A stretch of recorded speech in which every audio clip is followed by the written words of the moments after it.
mobilisation. Je voudrais à ce propos dire merci. Merci aux étudiants. C'est le prix que vous donnez à un enseignant comme moi pour avoir partagé un moment avec vous. Surtout les étudiants de la francophonie, l'Université de la francophonie, Emi Koussi, N'Djamena et la 18e et 19e promotion de l'ENA. Merci à vous. Mais je n'ai pas compris une chose. On m'a envoyé plein de messages pour me dire qu'avant de présenter cet ouvrage, il fallait commencer par pleurer avant de vous présenter l'ouvrage. Je n'ai pas compris, dites-moi. Alors, je ne sais pas, est-ce qu'il faut que je pleure avant de le faire? Sauf que je n'ai pas appris à pleurer. La vie m'a enseigné à être fort et à supporter les charges. Donc, merci quand même pour vos encouragements.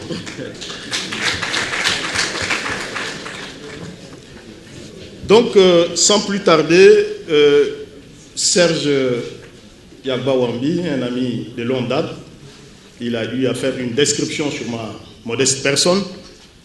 Le doyen également, qui est un grand frère, le doyen Jean-Calvin Rodnard, qui m'a connu également en France, où nous avons cheminé ensemble. Peut-être que je vais prendre la primeur de mon doyen et oncle Ali Abderrahmane Agar, qui est à ma gauche.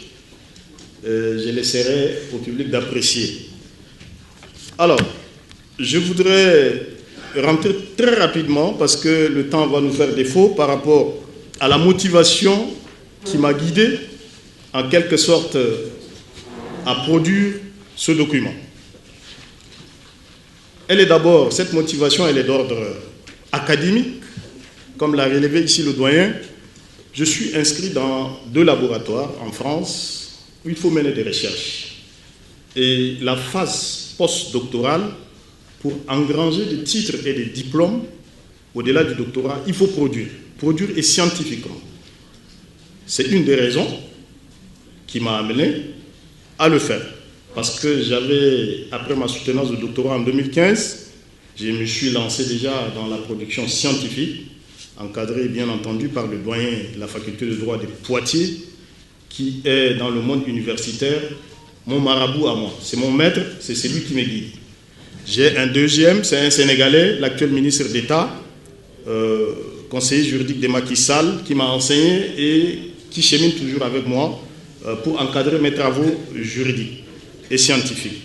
Ça, c'est une motivation. La deuxième, elle est beaucoup plus personnelle. Parce que, vous savez, en France, j'ai découvert dans les archives, surtout des années 70, une certaine production scientifique sur le Tchad, faite, mais pas par des Tchadiens. Peut-être que vous allez vous souvenir de certains noms, les Thierry Micalon, vous avez Christian Bouquet, Cheval, vous avez Bernard Lannes. Vous voyez, l'histoire a voulu que M. Lannes se retrouve à l'ENA actuellement, et un monsieur qui s'appelle Cheval ici à l'INSET. Donc, Anne et Cheval produisaient scientifiquement sur le Tchad. Vous voyez, à cette époque. Et donc, c'était une littérature, quand vous lisez avec la réalité de nos jours, c'est vraiment indigeste. Généralement, c'est porté sur des littératures, la sociologie, l'histoire, et c'est de façon très galvaudée. Pendant ce temps, les nôtres, ils étaient en train de produire, mais vous avez au Tchad sous les étoiles, la saga de Djingue, c'était une littérature qui n'avait rien à voir avec ce que produisaient ces scientifiques venus de l'Occident qui ne connaissaient pas notre réalité. Et moi, quand j'ai découvert dans les laboratoires, je crois qu'on m'a mis d'abord dans un premier temps de travailler sur le Mali, le Burkina Faso et la Centrafrique. J'ai décliné l'offre et j'ai toujours dit à mes maîtres que je préfère produire sur le Tchad parce qu'en termes de droit et surtout public, il y a une raréfaction des documents. Il n'y a pas de documents scientifiques, surtout sur l'État. Et généralement, c'est réservé pour des chercheurs, des jeunes Européens qui vont venir. Et ceux-là, dans les laboratoires, on les appelle les chercheurs hélicoptères. C'est des gens qui atterrissent, ils ramassent des données, sans toutefois les confronter à la réalité des chercheurs. Parce que sur place, ici aussi, il y a des chercheurs et on ne les consulte pas. Vous vous rendez compte par la suite qu'il y a un document qui est publié, parfois c'est galvaudé. Ça ne traite pas à la réalité historique du pays concerné.